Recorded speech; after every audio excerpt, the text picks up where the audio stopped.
రక్షకుని జన్మస్థలమా యూదయ బెత్లెహేమా, రక్షకుని జన్మస్థలమా యూదయ బెత్లెహేమా.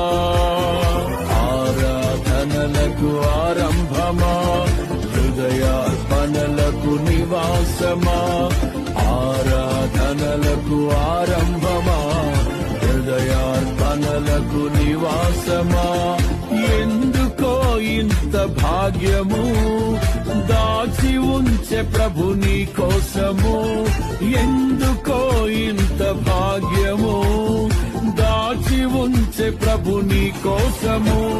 స్తుతియు మహిమ ప్రభావము ఎల్లవేళ